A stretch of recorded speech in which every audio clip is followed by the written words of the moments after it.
بسم اللہ الرحمن الرحیم۔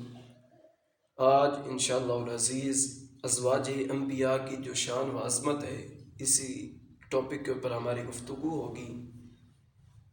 تو اللہ رب العزت کی بارگاہ میں دعا ہے کہ مولا کریم ہماری ماں بہنوں کو، ہمارے بھائیوں کو اس سے فائدہ اٹھانے کی رب توفیق عطا فرمائے۔ پیاری اسلامی بہنوں، محبوبان خدا کی یہ شان ہے کہ ان سے نسبت رکھنے والی چیز بھی باعظمت ہوتی ہے۔ قرآن پاک میں صفا و مروہ پہاڑیوں کو شعائر اللہ فرمایا گیا ہے۔ جیسے اللہ رب العزت نے قرآن پاک میں ارشاد فرمایا، ان الصفا والمروۃ من شعائر اللہ، سبحان اللہ۔ پیاری اسلامی بہنوں، ترجمہ سماعت فرمائیں۔ بے شک صفا اور مروہ اللہ کی نشانیوں سے ہیں۔ کس کی نشانیوں سے ہیں؟ اللہ کی نشانیوں سے ہیں۔ حکیم الامت مفتی احمد یار خان نعیمی رحمۃ اللہ تعالی علیہ فرماتے ہیں، صفا اور مروہ پہاڑوں کو اس لیے شعائر اللہ فرمایا گیا کہ ان پر کچھ اللہ کے پیاروں کا گزر ہوا تھا، جبکہ کچھ ویران کے ٹھہرے جانے سے یہ پہاڑ شاعر اللہ بن گئے۔ تو بزرگان دین کی قبریں روزہ اطہر یقیناً شاعر اللہ ہیں، کیونکہ یہاں وہ حضرات ہمیشہ کے لیے آرام فرما رہے ہیں۔ بلکہ انبیاء کرام علیہم السلام کی مائیں جنہوں نے نور نبوت اٹھایا، وہ بھی اسی میں داخل ہیں۔ دیکھو، ہدی کے جانور جن کو بیت اللہ سے نسبت ہے، انہیں قرآن کریم نے شعائر اللہ فرمایا۔ تو جن مبارک ماؤں کو انبیاء کرام علیہم السلام سے نسبت ہو، وہ بدرجہ اولا شعائر اللہ اور واجب تعظیم ہیں۔ بزرگوں کی نسبت بڑی چیز ہے، خدا کی یہ نسبت بڑی چیز ہے۔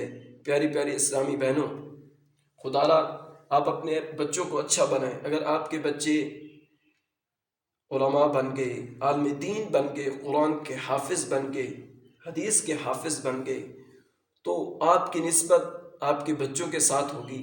جب وہ جنت میں جائیں گے، اگرچہ آپ لوگوں نے آپ سے نیکیاں اتنی زیادہ نہیں ہوئی ہوں گی، تب بھی آپ جنت میں جائیں گے۔ کیوں؟ آپ کی نسبت کن کے ساتھ ہو جائے گی؟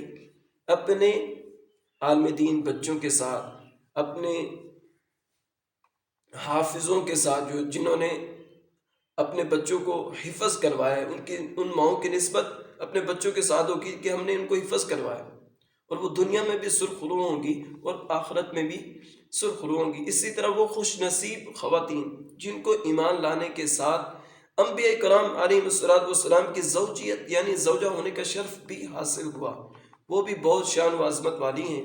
اور انبیاء کرام علیہم السلام کی تربیت اور صحبت کی برکت سے یہ ایمان و ایقان اور علم و عرفان کے بلند مرتبوں پر فائز ہیں۔ ہاں، جنہوں نے سرکشی کی، ہدایت کے بدلے گمراہی کو پسند کیا اور دانستہ طور پر ایمان کو چھوڑ کر کفر کا راستہ اختیار کیا، تو قیامت کے روز ان کو یہ نسبت کچھ کام نہ آئے گی، اور وہ اپنی قوم کے کافروں کے ساتھ خود بھی جہنم کے دردناک عذاب میں گرفتار ہوں گی۔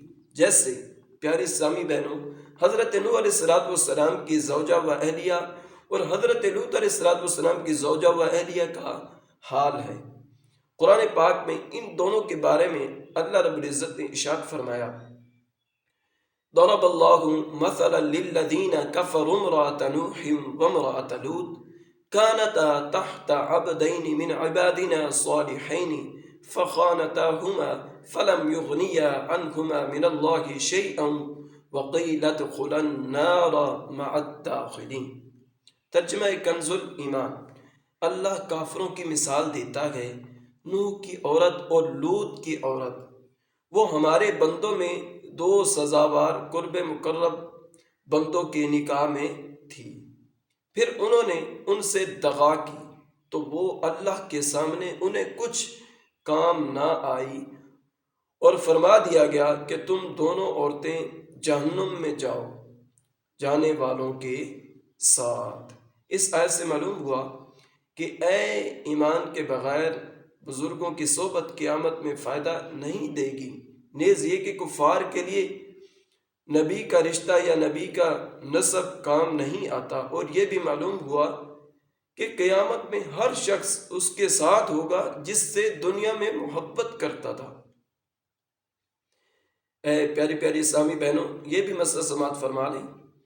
یہاں یہ مسئلہ یاد رہے کہ کسی نبی علیہ السلام کی بیوی کا کافر تو ہو سکتی ہے لیکن بدکار ہرگز نہیں ہو سکتی، یعنی کسی بھی نبی کی جو زوجہ ہے وہ کافر تو ہو سکتی ہے لیکن بدکار نہیں ہو سکتی۔ یہ مسئلہ اسی کے اوپر گفتگو رہی۔ چنانچہ سید عالم نور مجسم صلی اللہ تعالی علیہ وسلم ارشاد فرماتے ہیں، ما بغت امرأۃ نبی قط، کسی نبی علیہ السلام کی بیوی کبھی بدکاری میں مبتلا نہیں ہوئی۔ تفسیر سراج الجنان میں ہے، کیونکہ انبیاء کرام علیہ السلام کفار کی طرف مبعوث ہوتے ہیں تو ضروری ہے کہ جو چیز کفار کے نزدیک بھی قابل نفرت ہو اس سے وہ پاک ہوں، اور ظاہر ہے کہ عورت کی بدکاری ان کے نزدیک قابل نفرت ہے۔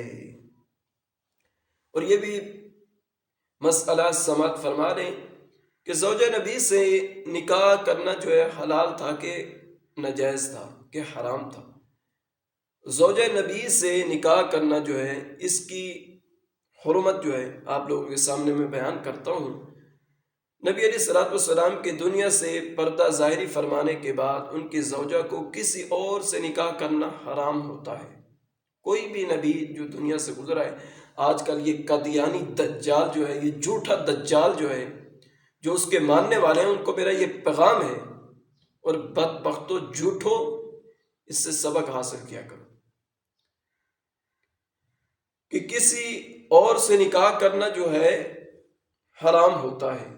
چنانچہ اعلیٰ حضرت امام اہل سنت مولانا شاہ امام احمد رضا خان فاضل بریلوی رحمۃ اللہ تعالی علیہ فرماتے ہیں، انبیاء کرام علیہ السلام کی حیات حقیقی حصی دنیاوی ہے، ان پر تصدیق وعدہ الہیہ کے لیے محض ایک آن کو موت طاری ہوتی ہے، پھر فوراً ان کے ویسے ہی حیات عطا فرما دی جاتی ہے۔ اس حیات پر وہی احکام دنیاویہ ہیں، ان کا ترک بانٹا نہ جائے گا۔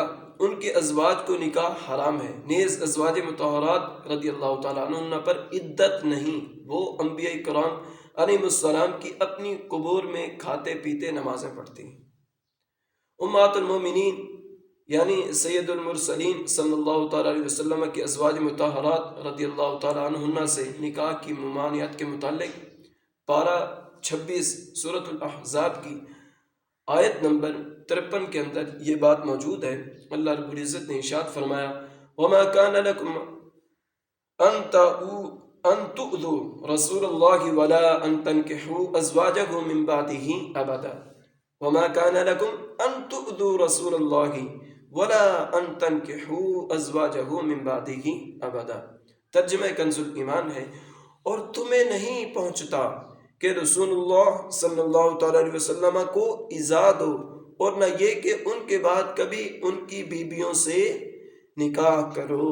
اے ایمان والو، اے پیاری اسلامی بہنوں اور بھائیوں، بارگاہ رسالت کے آداب کی تعلیم دینے کے بعد تاکید کے ساتھ ارشاد فرما دیا گیا کہ تمہارے لیے ہرگز جائز نہیں کہ تم رسول اللہ صلی اللہ تعالیٰ علیہ وسلم کو ایذا دو اور کوئی کام ایسا کرو جو آپ کے مقدس قلب پر گراں ہو، اور نہ یہ جائز ہے کہ ان کے وصال ظاہری کے بعد کبھی ان کی ازواج مطہرات رضی اللہ تعالیٰ عنہن سے نکاح کرو، کیونکہ جس عورت سے رسول کریم صلی اللہ تعالیٰ علیہ وسلم نے عقد نکاح فرمایا وہ حضور اقدس صلی اللہ تعالیٰ علیہ وسلم کے سوا ہر شخص پر ہمیشہ کے لیے حرام ہو گئی۔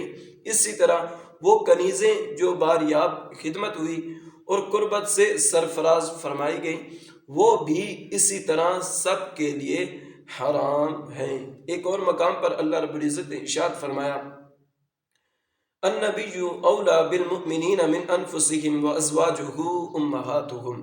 ترجمہ کنز الایمان ہے، یہ نبی مسلمانوں کا ان کی جان سے زیادہ مالک ہے، اور اس کی بیویاں ان کی مائیں ہیں۔ نبی اکرم صلی اللہ تعالیٰ علیہ وسلم کی ازواج مطہرات رضی اللہ تعالیٰ عنہن کو مومنوں کی مائیں فرمایا گیا، لہذا امہات المومنین رضی اللہ تعالیٰ عنہن کا تعظیم و حرمت میں اور ان سے نکاح ہمیشہ کے لیے حرام ہونے میں وہی حکم ہے جو سگی ماں کا ہے، جبکہ اس کے علاوہ دوسرے احکام میں جیسے وراثت اور پردہ وغیرہ ان کا وہی حکم ہے جو اجنبی عورتوں کا ہے، یعنی ان سے پردہ بھی کیا جائے گا اور عام مسلمانوں کی وراثت میں وہ بطور ماں شریک نہ ہوں گی۔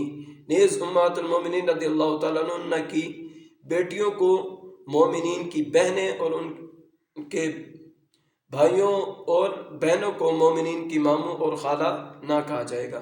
یہ حکم حضور پر نور صلی اللہ تعالیٰ علیہ وسلم کی ان تمام ازواج مطہرات رضی اللہ تعالیٰ عنہن کے لیے ہے جن سے حضور اقدس صلی اللہ تعالیٰ علیہ وسلم نے نکاح فرمایا، چاہے حضور انور صلی اللہ تعالیٰ علیہ وسلم سے پہلے ان کا انتقال ہوا ہو یا حضور اکرم صلی اللہ تعالیٰ علیہ وسلم کے بعد انہوں نے وفات پائی ہو۔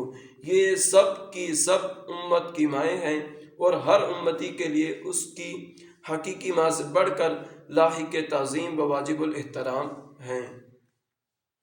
تو انشاءاللہ العزیز اگلی ویڈیو کے اندر اگلی جو ہماری ویڈیو ہوگی، اگلی جو ہماری گفتگو ہوگی، اگلا جو ہمارا موضوع ہوگا وہ ہوگا امہات المومنین رضی اللہ تعالیٰ عنہن کی فضیلت، اس کے اوپر ہماری گفتگو ہوگی۔ اللہ رب العزت کی بارگاہ میں دعا ہے کہ مولا کریم میرا پڑھنا اور آپ کا سننا اپنی بارگاہ میں شرف قبولیت عطا فرمائے۔